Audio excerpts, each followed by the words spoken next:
आज हम यूपीपीसीएस 2019 का क्वेश्चन पेपर डिस्कस करेंगे। इसके पहले जो है 2024 का यूपीपीसीएस के जरिए एग्रीकल्चर का हुआ था। उसमें 40 क्वेश्चन जो है जीएस का था, तो उसको हम लोगों ने कवर कर लिया है। ठीक है। अब 2019 का स्टार्ट करते हैं। धीरे धीरे ये सीरीज लगभग सारे पेपर को कंप्लीट करेगी। ठीक है। तो पहला क्वेश्चन देखते हैं इसमें। पहला क्वेश्चन देखिए, वर्ल्ड ज्योग्राफी से पूछा है। और आप लोग ये भी नोटिस करते चलिएगा कि मतलब वर्ल्ड ज्योग्राफी से किस तरीके के क्वेश्चन पूछे जा रहे हैं। ठीक है। तो इसमें पहला क्वेश्चन दे रखा है कि कॉलम दे रखा है, ये जो है सूची 1 और सूची 2 को मतलब सुमेलित करना है। एक तरफ दिया है वनस्पति के प्रकार और दूसरी तरफ क्षेत्र, मतलब किस क्षेत्र में किस प्रकार की वनस्पति पाई जाती है। ठीक है। तो वनस्पति में दिया मकवी, फिम्बस, चैपरल, मैटोरल। और क्षेत्र है कैलिफोर्निया, भूमध्य सागर के तट क्षेत्र, दक्षिण अफ्रीका और चिली। ठीक है।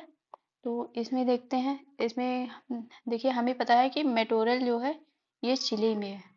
तो डी का फोर देखिए हमारे ऑप्शन ए में है। ठीक है। तो ये कट गया, ये कट गया, ये कट गया। तो राइट आंसर ऑप्शन ए है।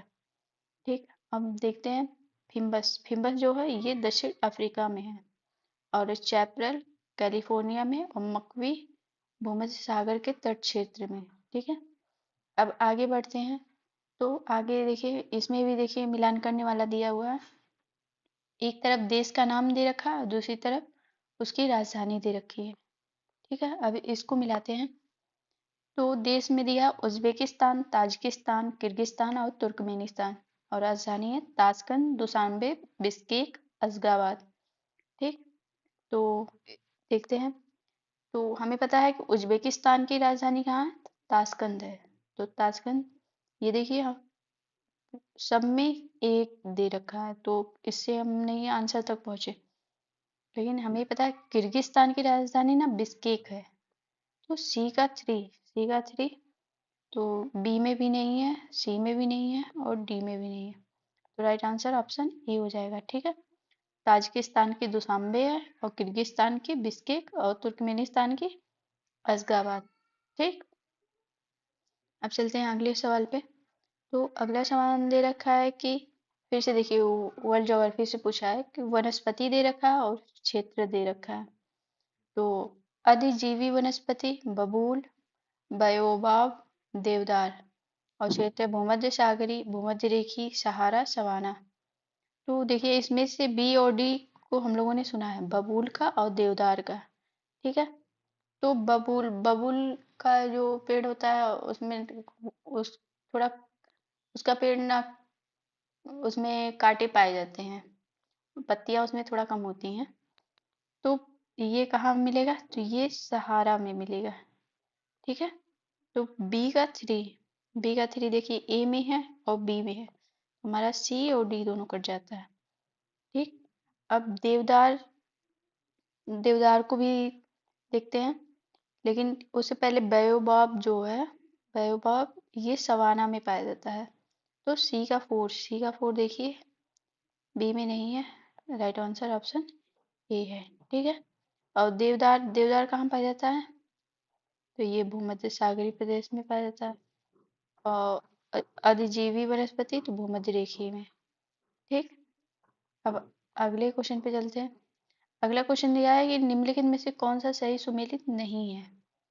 तो एक तरफ जनजाति है, दूसरी तरफ स्थान। तो पिग्मी कांगो बेसिन में, तो ये सही है। अंगामी नागालैंड में, ये भी सही है। एनू जापान में, ये भी सही है। लेकिन ये जो किर्गिज है ये सूडान में नहीं है, ये मध्य एशिया में पाया जाता है। ठीक है। तो राइट आंसर क्या हो जाएगा, हमारा डी हो जाएगा।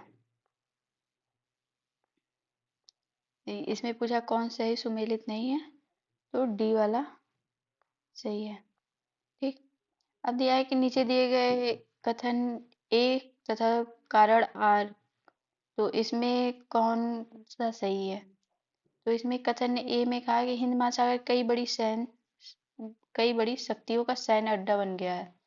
तो ये बात सही है कि हिंद महासागर में कई सारे देश जो है अपने अपने सैन्य विभाग का स्थापित कर रखा है, जैसे यूएसए हो गया, फ्रांस हो गया, इनफैक्ट इंडिया का भी है।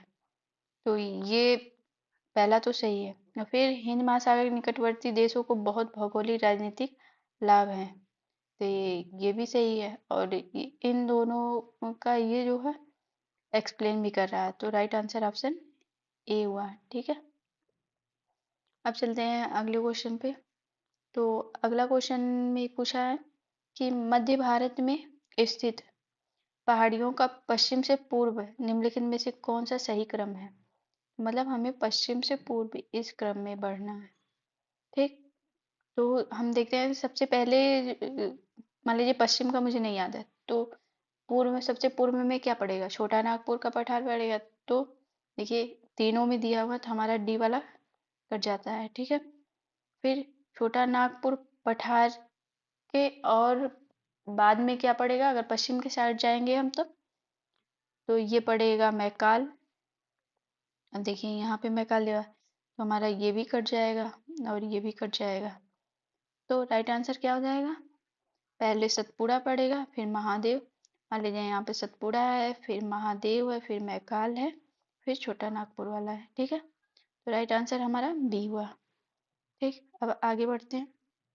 आगे दिया है कि भारत नीचे दिए दो कथन दिए गए हैं, जिनमें एक को कथन ए तथा दूसरे को कारण आर कहा गया है। ठीक, तो कथन एक में कहा जा रहा है कि भारत में सर्वाधिक सघनता वाला भूकंपीय क्षेत्र हिमालय क्षेत्र में स्थित है। तो बात तो सही है कि सबसे ज्यादा भूकंप कहाँ आता है, तो हिमालय वाला जो रीजन है वहां पे आता है, क्योंकि वो सिस्मिक फोर्थ और फिफ्थ में स्थित है। तो उसमें जो है पूर्वोत्तर के जितने स्टेट है वो आ जाएंगे, जम्मू कश्मीर आ जाएगा, लद्दाख आ जाएगा। तो ये बात सही है। हिमालय में कई अनुदैर्ध्य उत्क्रम क्षेत्र अवस्थित है, ये भी सही है। जैसे जैसे हम दक्षिण से उत्तर की तरफ जाएंगे तो अनेक प्रकार के मतलब थ्रस्ट मिलते हैं। तो ये वो ये भी सही है। तो ये इसका मतलब एक्सप्लेन कर रहा है, तो राइट आंसर ऑप्शन ए हो जाएगा इसका भी। ठीक है, अब चलते हैं अगले क्वेश्चन में। अगला क्वेश्चन दे रखा है कि मणिपुर पहाड़ियों से घिरा इम्फाल बेसिन जो है एक सुंदर उदाहरण है। तो क्या वो सरोरी मैदान का है, लोयस मैदान का, हिमनदी मैदान का, या जलोढ़ मैदान का। तो राइट आंसर ऑप्शन ए है कि सरोवरी मैदान का है। ठीक है, अब आते हैं अगले क्वेश्चन पे। निम्नलिखित नदियों में से कौन सा अपने भ्रंश घाटी प्रवाह के लिए प्रसिद्ध है। क्या वह चंबल है, दामोदर है, गंडक है, रामगंगा है। तो भ्रंश घाटी के लिए इसमें है, तो ये है दामोदर। ठीक है, नहीं तो उस तरीके अगर इस क्वेश्चन में नर्मदा दिया रहता तो वो भी सही रहता, लेकिन दामोदर है। अब आते हैं अगले क्वेश्चन पे। निम्नलिखित प्राकृतिक प्रदेश में किस बड़े शिकारू की भूमि के नाम से जाना जाता है। किस प्रदेश में से किसी एक निम्नलिखित प्राकृतिक प्रदेशों में से किसे बड़े शिकारू की भूमि के नाम से जाना जाता है। क्या वो शीतोष्ण घास का मैदान है, उष्णकटिबंधीय मानसून प्रदेश, उष्ण रेगिस्तान प्रदेश, या उष्णकटिबंधीय सवाना प्रदेश। तो इसका राइट आंसर ऑप्शन डी हो जाएगा, सवाना प्रदेश। यहाँ पे जो है वर्ष भर में कई हजार जानवरों का शिकार हो जाता है, तो इसलिए इसको बड़े शिकारों की भूमि कहा जाता है। ठीक है, अब आते हैं अगले क्वेश्चन पे। लिखा हुआ है कि 11th नंबर का क्वेश्चन है कि हिमालय पर्वत श्रेणी के संदर्भ में निम्नलिखित में से कौन सा कथन सही है। ठीक, तो पहला है कि मुख्य हिमालय की परतदार चट्टानें जीवाश्महीन है, मतलब उसमें कोई जीवाश्म नहीं पाया जाता, तो ये बात सही है।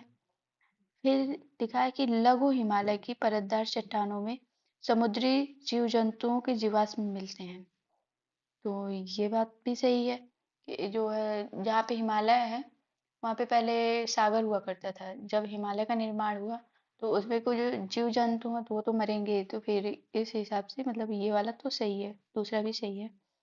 और तीसरा दे रखा है कि बाह्य हिमालय या शिवालिक हिमालय में मानव सभ्यता के अवशेष मिले हैं, ये भी सही है। क्योंकि जो जिसको या तो बाह्य हिमालय बोलिए या तो शिवालिक बोलिए, तो इस एरिया में जो है, जैसे अभी जम्मू कश्मीर में ही बुर्ज होम है, तो वहां से भी मानव सभ्यता के अवशेष मिले हैं, गुफकराल है वहां से भी मिला है। तो हमारा राइट आंसर तीनों हो जाएगा। ठीक है, 1, 2 और 3 तीनों सही है। ठीक, अब आते हैं अगले क्वेश्चन पे। दिया हुआ है कि नीचे जो है दो कथन दिए गए हैं, जिनमें एक को कथन ए और दूसरे को कारण आर कहा गया है। ठीक है, कथन देखिए क्या कहता है। अकबर ने शेरशाह की तरह राज्य के सिक्कों के प्रचलन को नियमित करने का प्रयास किया है। ये बात सही है कि शेरशाह की तरह अकबर ने भी सिक्के का प्रचलन डेली बेस पे किया था। ठीक, और कारण क्या था। शेरशाह की मुद्रा पद्धति के समान अकबर के समय का ताम्र का प्रमुख सिक्का दाम था। तो ये भी बात सही है, 1 रुपया में 40 दाम, 1 रुपया 40 दाम के बराबर था। ठीक है, तो खैर जो है ये दोनों सही है, लेकिन ये इसकी व्याख्या जो है नहीं कर रहा है, क्योंकि इसका अपना अलग वजूद है और इसका अपना अलग। तो राइट आंसर बी पे जाते हैं। ठीक है, क्योंकि दोनों फैक्ट के तौर पे दिया हुआ है। तो आगे बढ़ते हैं। अगला क्वेश्चन दिया है कि 13 नंबर पे कि निम्नलिखित युद्धों में कालक्रमानुसार व्यवस्थित कीजिए। ठीक है, तो ये सरनाल, सरनाल कहाँ पड़ेगा, गुजरात में पड़ेगा। गुजरात अभियान अकबर द्वारा कब किया गया था, तो 1972 में। तो ये सरनाल जो है ये कब हुआ था, तो 72 में। ठीक है, अब बिलग्राम का युद्ध, तो ये का किसके बीच हुआ था, तो ये हुआ था 1540 में। ठीक, और किसके किसके बीच हुआ था, तो शेरशाह सूरी और हुमायूं के बीच हुआ था। शेरशाह सूरी और हुमायूं हुमायूं जो है इसमें हार जाता है और ये शेरशाह सूरी जीत जाता है। ठीक, अब धर्मत का युद्ध किसके बीच हुआ था, ये हुआ था 1658 में। ठीक, और ये हुआ था औरंगजेब के बीच और दारा शिकोह के बीच। औरंगजेब जो है दारा शिकोह को मतलब पराजित कर देता है, औरंगजेब जीत जाता है। अब आता है जजाऊ का युद्ध। तो ये कब हुआ, जब औरंगजेब की मृत्यु हो जाती है 1707 में, तब होता है बहादुर शाह जो फर्स्ट होता है और मोहम्मद आजम शाह जो है इनके बीच में हो जाता है। ठीक है, अब देखते हैं कौन सा सही है। तो इसमें सबसे पहले क्या आएगा, तो बिलग्राम का युद्ध आएगा।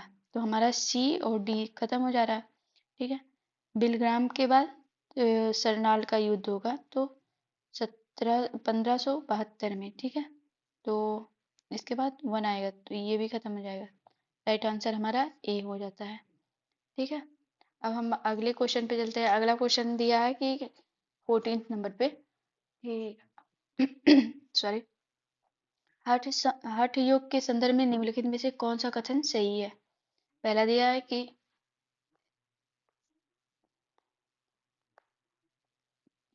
कि हठ योग जो है नाथ पंथियों द्वारा अपनाया जाता था। तो ये बात सही है। फिर हठ योग क्रिया को सूफी संतों ने भी अपनाया, तो ये भी सही है। अब देखिए ये नाथ पंथी कौन थे, तो नाथ संप्रदाय के संस्थापक जो है गुरु मछेंद्र नाथ जो है माने जाते हैं। अब उनके शिष्य कौन थे, तो उनके शिष्य जो है गुरु गोरखनाथ थे। और गुरु गोरखनाथ ने ही हठ योग को मतलब शुरू किया था, नींव डाली थी हठ योग परंपरा की। तो बात तो सही है कि नाथ पंथियों द्वारा अपनाया गया हठ योग को। अब आते हैं हठ योग की क्रिया को सूफी संतों ने भी अपनाया, तो बात दोनों सही है। मतलब जो सूफी थे वो भी हठ योग को अपनाए थे। तो इसका राइट आंसर ऑप्शन सी है। ठीक है, अब आते हैं अगले क्वेश्चन पे। अगला क्वेश्चन है कि निम्नलिखित में से कौन एक विशेषता एकता व्यवस्था की नहीं है। ठीक है, इसमें से कौन एक विशेषता जो है एकता प्रणाली की नहीं है। ठीक, तो दिया है कि एकता एक राजस्व एकत्रित करने की व्यवस्था थी। बात सही है कि इल्तुतमिश ने राजस्व से कर वसूलने के लिए इक्तादार की मतलब नियुक्ति की थी। तो ये सही है। और सियासतनामा एकता व्यवस्था की जानकारी का स्रोत है, तो ये भी सही है। इसके लेखक जो है निजाम अल मुल्क हैं, तो उन्होंने इस सियासतनामा में मतलब उस व्यवस्था की जानकारी दिया था। ठीक है, अब आते हैं तीसरे पे। एकता से एकत्रित राजस्व सीधा सुल्तान के खाते में जाता था, तो ये बात नहीं सही है, मतलब गलत है। एकता से जो भी राजस्व मिलता था उससे जो है अ, सुल्तान के लिए सैनिक रखा जाता था, और सैनिक पर जो भी खर्च आता था तो वो एकता में जो भी कुछ मिलता था उसी के जरिए उसको पूरा किया जाता था, तो बात सी वाली गलत है। मुक्ति को एकता से एकत्रित राजस्व से सैनिक रखने पड़ते थे, ये देखिए वही बात लिखी हुई है, तो ये भी सही है। तो हमारा पूछा है कि कौन सी व्यवस्था नहीं थी, तो इसका राइट आंसर ऑप्शन सी हो जाएगा। ठीक है, अब आते हैं अगले क्वेश्चन पे। अगला क्वेश्चन दिया है कि बुक का नाम दे रखा है, निम्नलिखित में से कौन सही सुमेलित नहीं है। ठीक, एक तरफ बुक दे रखा हो, दूसरी तरफ उसके लेखक। तो तबकात नसीरी रहते मिनहाज उस सिराज जस जानी, इन्होंने लिखा है। ठीक है, एक मिनट इसको छोड़ते, मान लीजिए हमको नहीं याद है कि कौन लिखा है। तारीख फिरोज शाही शम्स सिराज आसिफ, ये भी नहीं पता कौन लिखा है। लेकिन ये तुगलकनामा ये हर किसी को पता है, और शायद आयोग भी यही पूछना चाह रहा था कि ये आपको पता है कि नहीं। तो तुगलकनामा इब्न बतूता ने नहीं लिखा है, इसको अमीर खुसरो ने लिखा। ठीक, अमीर खुसरो। और ये इब्न बतूता की बुक का क्या नाम है? इनकी बुक का नाम रेहला है। इनकी एक ही बुक फेमस है, तो वो रेहला है। और हुमायूं जो है गुलबदन, तो ये भी सही है। तो इसमें पूछा है कौन सा सही सुमेलित नहीं है, तो ये सी वाला जो है सही हो जाएगा। ठीक, सी वाला सही सुमेलित नहीं है। अब आगे बढ़ते हैं। तो नेटिव मैरिज एक्ट की बात किया गया है, तो ये किस वर्ष पारित किया गया था? तो ये जो है अगर आप लोग को पता होगा तो आप लोग बता सकते हैं कि ये कब पारित किया गया था। ठीक है, नहीं तो फिर मतलब बताने की कोशिश करते हैं। तो या 1870 में, या 1872 में, या 1874 में, या 1876 में। तो इसका राइट आंसर क्या हो जाएगा? तो इसका राइट आंसर होगा 1872 में। ठीक है, अब चलते हैं अगले क्वेश्चन पे। अगला क्वेश्चन दिया हुआ है कि आंदोलन दे रखा है और वर्ष का नाम दे रखा है। सूची एक को सूची दो से सुमेलित कीजिए और सूचियों के नीचे दिए गए कूट के सही उत्तर चुनिए कूट से। ठीक है, अब आते हैं देखते हैं। तो संथाल संथाल विद्रोह सबको पता होता है कि 1855 में हुआ था, तो ठीक है, सी का फर्स्ट मिलाते हैं। ये देखिए शायद संथाल का ही पूछना चाह रहा था, इसीलिए देखिए मिल गया, मतलब सी का फर्स्ट, एक ही से आंसर निकल गया। और भी देख लेते हैं। तो पबना विद्रोह कब हुआ था? तो 1873 में। ठीक, और एका विद्रोह तो 1922 में। और ताना भगत कब हुआ था? तो 1914 में। तो राइट आंसर हमारा बी हुआ। इस तरीके के सवाल जो है अक्सर सही होते हैं, मतलब गलत होने के चांस थोड़ा कम होते हैं। ठीक, अब अगला क्वेश्चन देख लेते हैं। अगला क्वेश्चन दिया है कि कौन सा सही सुमेलित नहीं है। ठीक, तो भारतीय जल सेना अधिनियम 1927, ये सही है। सविनय अवज्ञा आंदोलन 1913, तो सविनय अवज्ञा आंदोलन 1930, तो ये भी सही है। और द्वितीय गोलमेज जो है अधिवेशन ये कब हुआ था? 1931 में, ये भी सही है। लेकिन ये कम्युनल अवार्ड जो है, सांप्रदायिक निर्णय जो है, ये गलत है। ठीक है, और इसमें पूछा है कि कौन सा सही सुमेलित नहीं है, तो राइट आंसर हमारा डी हो जाएगा। ठीक, बाकी अब सब सही सुमेलित हैं। अच्छा, ये कब हुआ था? तो ये 32 में हुआ था। ये कब हुआ था? तो 1932 में। ठीक। अब चलते हैं अपने अगले सवाल पे। तो अगला क्वेश्चन में कह रहा है कि निम्नलिखित घटनाओं का कालक्रमानुसार व्यवस्थित कीजिए और नीचे दिए गए कूट से सही उत्तर को चुनिए। ठीक। तो इसका देखते हैं। तो साइमन कमीशन की नियुक्ति कब हुई थी?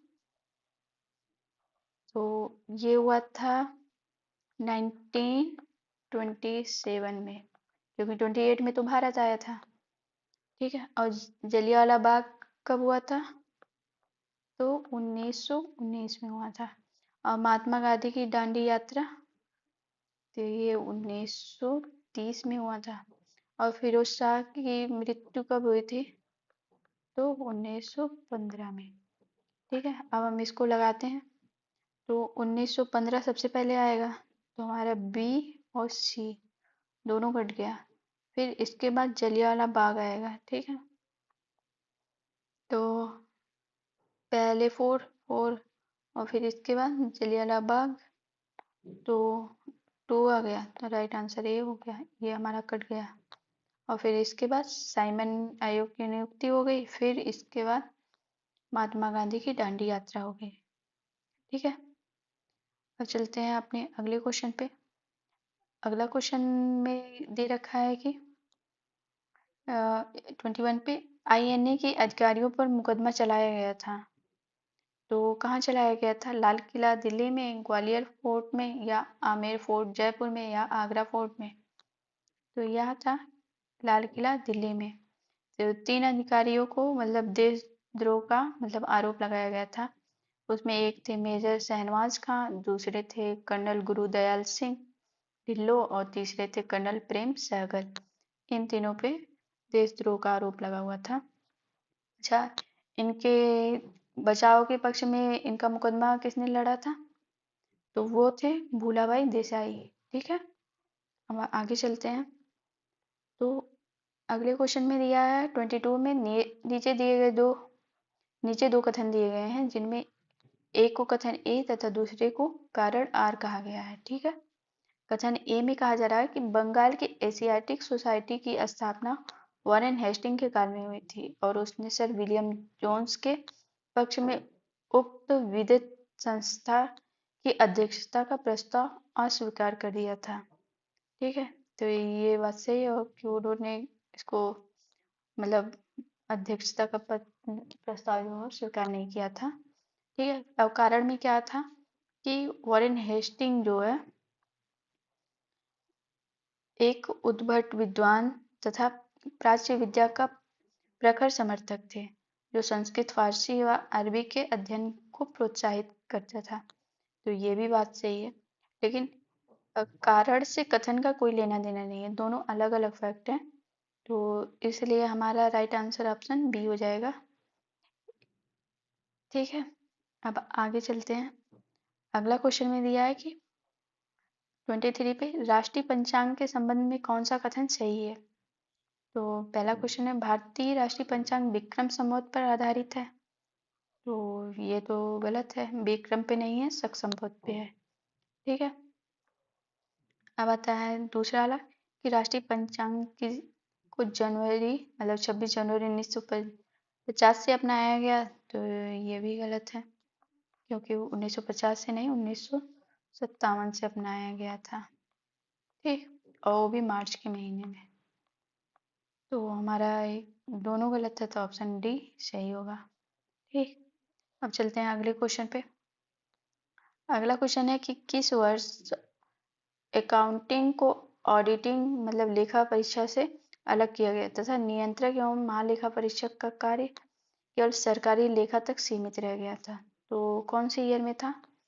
क्या 1975 में, 1977 में, 1976 में, या 1981 में? तो राइट आंसर ऑप्शन सी है, 1976 में। ठीक है।